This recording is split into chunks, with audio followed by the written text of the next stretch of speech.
Ito ang minivan ko kung saan dito ako naninirahan at ngayong araw ay bibigyan ko kayo ng mabilisang van tour dito sa ating customized DA17 mini camper van. Let's go! Walking down the street, Hollywood and fine, looking for a better way to pass the time. At the bus stop, a homeless man put out his fist, tried to shake his hand, but he grabbed my wrist. What's up sa inyo mga kabarak? Magandang araw po sa inyong lahat. At ngayon ay ipapakita ko sa inyo ang matagal na dapat natin video na ginawa kung saan magkakaroon tayo ng isang simple van tour dito sa ating camper van. Ipapakita ko sa inyo yung unang-una yung ating van, yung ating setup, tsaka yung mga gamit na din na nandito para mabuhay tayo ng maluwag habang nasa kalsada. Kaya naman, kunin nyo na yung popcorn nyo at simulan natin yung pag-van tour dito. Let's go! So bali sisimulan natin sa kung anong klaseng sasakyan or van itong gamit natin. Ang tawag po sa ganitong klaseng sasakyan ay DA17 minivan kung tawagin ng iba. Iba-iba yan. May DA17, DA64, DA17W, tsaka DA64W. So i-check nyo na lang yung iba-ibang variant nyan. Pero itong specific variant na nasa sa atin ay DA17V. Papakita ko lang din po sa inyo ng mabilisan yung specs nitong ating camper van para alam nyo na din just in case nabibili kayo. Meron tayo ditong mga fog lamp, tapos mga grills na ilaw, tapos meron tayo ditong front bumper na sobrang tigas at sobrang tibay nyan. Yan. Pagkatapos dito naman sa gilid, makikita po natin dito ang ating side mirror, which is eto naman ay mga power mirror din. Tingnan nyo. Yan. So kusa siyang sasara at bubukas. Tapos dito naman sa gilid meron tayo ditong pinalagay na fender. Tapos naka rim set na din tayo with mud terrain na gulong. At makikita nyo nga dyan medyo maputik kasi nandito tayo sa campsite. Tapos dito din sa likod ganun din siya. So 5 door po ito. Bali 5 ang pinto na makikita natin dito. Pagkatapos dito naman sa likod meron din po tayo dito na bumper. Ito gustong gusto ko yung bumper na to kasi nauupuan ko siya, natatambayan ko siya. Tapos sobrang functional din siya pag may kukunin tayo sa taas. Meron din tayong hagdan. Tsaka dito naman yung ating rooftop, which is ipapakita ko na lang siguro yung ground shot nito kapag inikutan natin siya. Meron dyan na parang sahig sa itaas kung saan tinatambayan natin, tinutulugan natin, tsaka pinagkakapihan na din. So ang daming purpose niyan. Pwede tayong maglagay ng mga gamit-gamit or anything na related sa pag-van life ay pwede natin gawin. Sobrang parang nakadagdag siya sa adventurous lalo ng ating van. Dito naman sa kabilang side ng ating van, makikita natin itong ating mga side owning, which is naka-setup na, pero ipapakita ko muna sa inyo kung paano ko yan sinet up. Kung makikita nyo kasi dito, dapat talaga wala ito kasi hindi ko naman talaga ito dapat gagamitin while doing a van life. Pero syempre unang-una pang kumpleto ng setup, lagayan ng mga gamit din natin kapag nagka-camp tayo. Subuksan lang natin yan. At makikita nyo nga po dito na mag-isa lang ako mag-setup. Teka, ifa-fast forward ko yung video para makita ninyo. Kasi sobrang bilis lang din talaga i-setup nito. Halos wala pa yatang 2 minuto. Kasi may mga side owning talaga na medyo mas mahahaba at mas mahirap yun i-setup. Etong sa akin, 2x2 lang ito kaya madaling i-setup. Ayan, makikita nyo dyan na wala pa halos 5 minutes. Parang 2 minutes lang tapos na natin itong ating setup ng ating owning. Ini-strap na lang natin siya. At ayan, so ito kasi yung purpose nito, nilagay ko siya para kapag nagka-camp tayo, unang-una, yung main purpose niya, yung magkaroon din tayo ng lilim dito kapag umuulan. Syempre, hindi naman tayo palaging nagluluto din sa loob ng van.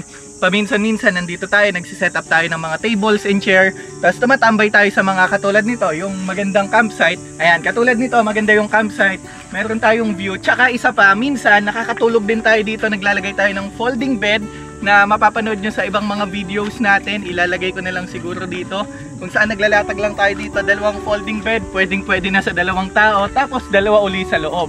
So yun yung unang dahilan kung bakit ako naglagay ng owning, or mga dahilan kung bakit ako naglagay ng side owning na usual naman talaga sa ating mga campers. Ang isa pang bagay na madalas na itatanong sa akin ay kung anong kulay daw ba itong ating camper van, kasi yung iba gustong gayahin. Syempre ang dami ko nang nakita na gustong gawain ng kulay nito, pero medyo hindi nila nakukuha yung pinakakulay ni Vantot. Kasi eto po, hindi po to Jimny beige. Ang tawag dito sa kulay na to, beige to, pero yung Jimny beige medyo mas mababa ng konti yung timpla, medyo mas matabang. Pakita natin dito, Mr. Editor, myself, lagay mo dito yan. Tapos hindi din siya yung parang caramel na chocolate or parang kape. Ginawa ko to sa isang color correction ko lang yung gusto kong klaseng kulay, tapos pinagaya ko na sa gumawa nito, si Sir Dodong Laagan. Shout out po sa inyo. Dito naman sa loob makikita natin 2-seaters po itong ating camper van, pero mag-isa lang tayo. May nadampot lang ako na magbi-video sa atin ngayon. At makikita nyo dito naka leather seat na to. Meron tayo dito mga dashcam front and back. Meron din tayo ditong stereo. Tsaka yan, ito yung cambio natin. Tapos ito yung steering wheel natin. Tapos 4x4 na din ito. Pakita ko lang sa inyo ng mabilisan. Ayan, kapag switch on natin, makikita nyo na naka-on pa itong ating 4x4 kasi nga naka-open po siya dito. So yan, makikita nyo lang dyan, i-switch mo lang yan for 4x4 and switch on and off lang siya. So kapag mga ganito yung terrain natin na makita nyo naman medyo maputik ngayon, no? Ginagamit natin itong ating 4x4. Madami din tayo dito, may fog light din tayo dito, adjustan ng mga ilaw, tsaka kung ano-ano pa. Yan, mga glove box na ako talaga yung nag-van tour na hindi naglinis ng van para realistic, di ba? Kita nyo may mga mangga pa nga dyan eh. So yan yung itsura nitong ating harapan. Dito sa itaas, meron din tayo ditong tinatawag na, hindi ko alam kung anong tawag dito, pero naglalagay po ako dyan ng mga cover sa window. Tapos yan, mga sword. Tsaka kung ano-ano pa yung nandito sa itaas natin. Kompleto din kasi to. Ito din yung pinakalagayan ng ating roof guard. Ngayon punta na tayo sa likuran. This time pakita natin sa inyo yung likod. Pero bubuksan ko pa lang to, doon tayo manggagaling sa gilid. Kasi gusto ko nakikita nyo to kapag gusto ko lang na binubuksan yan. So balita na, makikita nyo na yung loob ng van, which is nakita nyo na to sa mga vlog natin sa ating Facebook page. Pero yan, makikita nyo na sobrang dumi at sobrang kalat. Pero bibigyan ko pa din kayo dyan ng sobrang mabilisan na van tour. So basically, kapag binuksan or dito tayo pumuesto sa likuran natin, ay makikita na natin yung buong design nitong ating camper van. Kapag dito mo nga po siya tinignan ay sobrang simple niya lang. Makikita nyo lang dyan yung design ng ating mga kahoy sa ceiling. Tapos dito, tapos flooring, tapos cabinet, tsaka isang sofa. Pero may kakaiba sa sofa na to. Yung sofa po kasi na to ay nagiging higaan. Basically, hilahin mo lang siyang ganyan at ilalagay mo na itong ating kama. Yan. Pakita ko din sa inyo yung gilid. Dito din sa kabila, hihilahin lang natin to. Tapos, ilalagay na natin itong ating mattress dyan. So, kahit saan pwede ka nang matulog. Good for 2 people, pero mag-isa lang akong natutulog dito kasi nga, syempre, solo traveler tayo. Pero may isasama na ako ngayon na aso natin, which is si Machi. Napakita ko na siya sa inyo. Dito, lalagay ko na lang dito. Just in case na nagtataka kayo gaano kaluwang to, try nating sumakay ha. Kasyang-kasya po ako at kasyang-kasya din syempre ang dalawang tao dito. Just in case na may makakasama tayo sa daan. Pero hindi naman ako nagsasama eh. Tsaka wala pa din ibang natutulog dito kundi ako pa lang po. Yan yung isa sa mga bagay na talagang iginogol natin na maikot natin ang Pilipinas ng mag-isa. Ngayon ipapakita ko naman sa inyo kung paano siya baklasin or tanggalin. Sobrang basic lang din. Angat mo lang to, tapos lagay mo to dito, tapos tulak mo na siyang ganyan. So ganun din gagawin natin sa kabila. Angat lang natin to, tapos balik natin to, tapos yan. Ang kagandahan kasi, ang ginol ko dito, yung madali natin siyang i-set up at madali din natin siyang ma-access. Just in case minsan na pumaparada lang tayo sa daan ay natutulog lang din ako ng ganito yung itsura niya kasi maluwag na to. Kapag kahit nakatupi siya ng ganyan, eh, sobrang luwag na niyan. Tapos minsan nandito yung mga gamit natin. Isa pang sobrang kakaiba sa mekanismo nito ay dito kasi makikita nyo siya, di ba, na nai-slide siya. Pag hinitak natin to, meron pa tayo ditong secret compartment, which is ito yung nagsisilbing kitchen ko or bar area ko. Kapag binuksan natin yan, yan, so double layer siya. Makikita nyo dyan na dito tayo pwedeng magluto. Yan. Or pwedeng magkape. Kadalasan kasi mahilig kasi ako magkape. Alam mo yan ng mga nakasama ko na sa daan at gusto ko na isang hila ko lang makapagtimpla na ako ng kape. Kasi lahat ng gamit ko for coffee nandito. Yan. Katulad nito mga mocha pot and floater natin ng milk. Kaya yan. Gusto ko lang din yung naging setup nito. At baka magtaka kayo kung paano natin to ginawa. Medyo mas komplikado po ang ganitong sitwasyon kasi madaming gumagalaw, madaming moving parts. Pero na-manage naman natin yan ng maayos. Kaya pag itatabi din natin siya, ganyan lang. Tapos pasok natin. Ayun na, tapos na. Isa kasi sa mga gusto ko dito sa aking camper van ay gusto ko ma-maximize natin yung ating space na walang masasayang. Kahit maliit lang yan, sayang pa din yan, di ba? Extra space pa din natin yan. Bago yung ibang side, papakita ko lang sa inyo kung paano naman natin binubuksan yung ating mga ilaw. Si-switch lang natin dito sa ating power station. Itong ating DC. Pagkatapos, lahat po kasi yan dadaan dito. Malinis naman yan tignan, no? Medyo madumi lang ngayon kasi ewan ko ba, ang dumi ng van ko.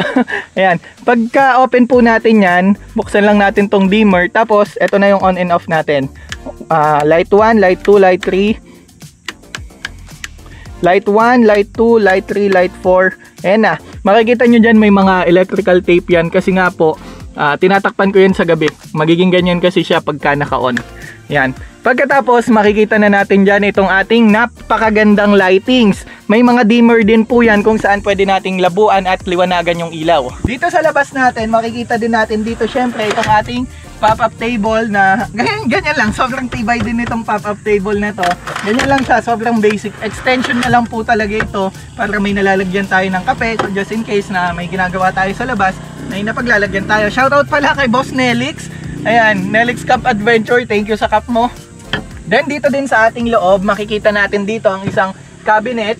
Pag binuksan natin yan, dito naman natin makikita itong ating mga stocks. Dito makikita natin na nandito ang ating ilang kaldero, tapos ibang lutuan, tsaka asin, tapos mga butane na stocks natin. Dito naman sa baba, mga pagkain naman to, dry goods, noodles, ayan, mga tinatinapay, tapos ayan, ganyan, tsaka itong mga ilang condiments natin. Pero may condiments din tayo dyan sa taas. Tsaka isa pa, may mga feature kasi tong van na hindi ko ma-include ngayon, katulad ng ating water tank. Tinanggal ko po kasi siya, pero nandun yun sa taas. Yung may water tank tayo dyan na dito din lalabas. May shower tayo, intake and outtake. Tapos yung motor nyan, nandito naman. Yung DC motor ng ating tubig, ganito yung itsura nya. Ayan, meron akong extra dito dahil kapag just in case na masira yung motor ko doon, may pamalit ako habang nasa daan. Kasi sa Shopee ko lang po ito nabili.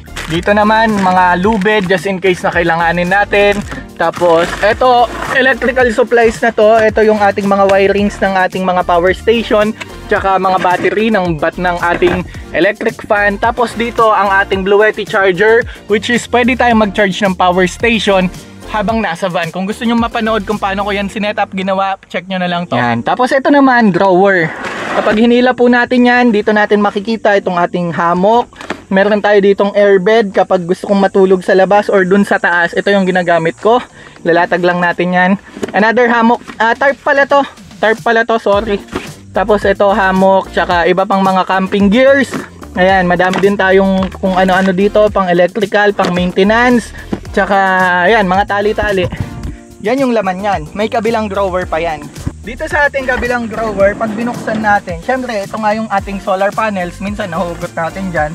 Tapos, may ano din tayo dito, wire, makikita nyo naman. At least nakatago siya, no? Hindi natin siya ine-expose.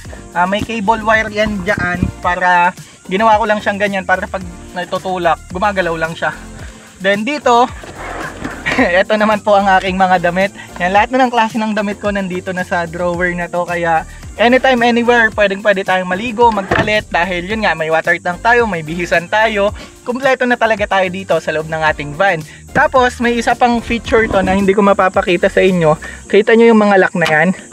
Yan, papakita ko na lang sa inyo kung paano ko yan ginawa, ano purpose niyan. Pero yung laman naman po niyan, lahat ng mga power tools ko na kailangan, katulad ng ng impact drill natin, pambaklas ng ating mga gulong, tsaka iba pang mga tools na kailangan sa sasakyan, dito naman po siya nakalagay. Lahat ng nandyan sa loob niyan ay mga tools na hindi natin madalas gamitin. Naalala nyo nung nasiraan tayo around sa Santiago Isabela, may mga tools tayong ginamit, 'di ba? Even though pag tinignan natin itong ating camper van, wala kayong makikitang tools.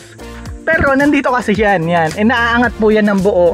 Kaya naman, meron tayo diyang mga tools na nagagamit para hindi din tayo ganun ka pabigat sa daan. Tsaka nagiging tayo, self-sufficient. So, yun. Kasi kung titignan nyo po dito sa ating camper van, bagamat maliit lang po ito, alam ko po yan, kumpleto naman po ito ng mga gamit mula sa ating mga lutuan. Andyan naman, nakita nyo naman po.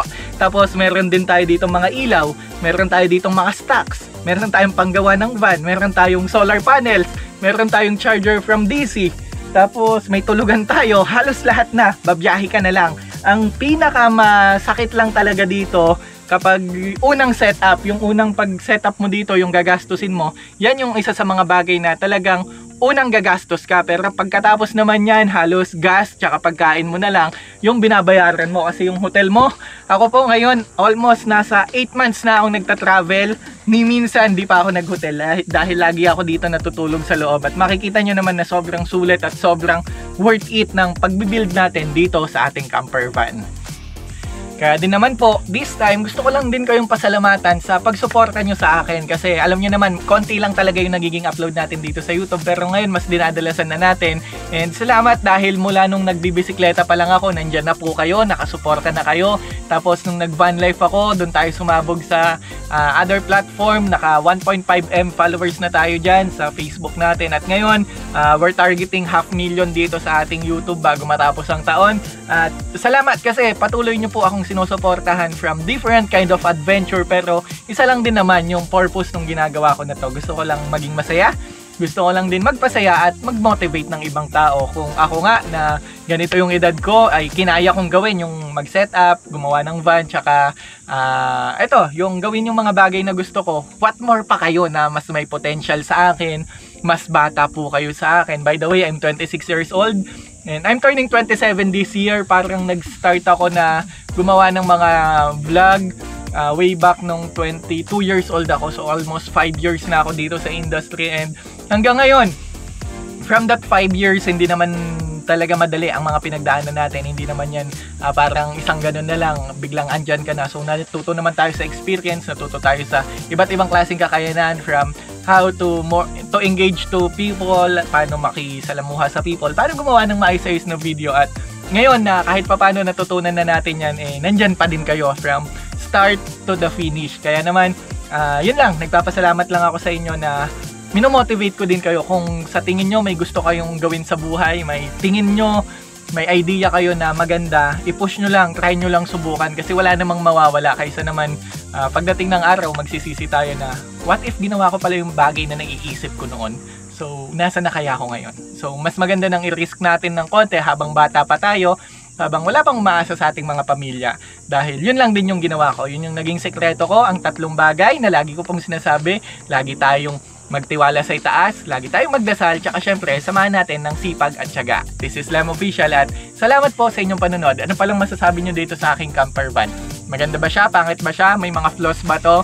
Lagay nyo po dyan sa comment section at pag-usapan natin yan. Salamat sa panonood.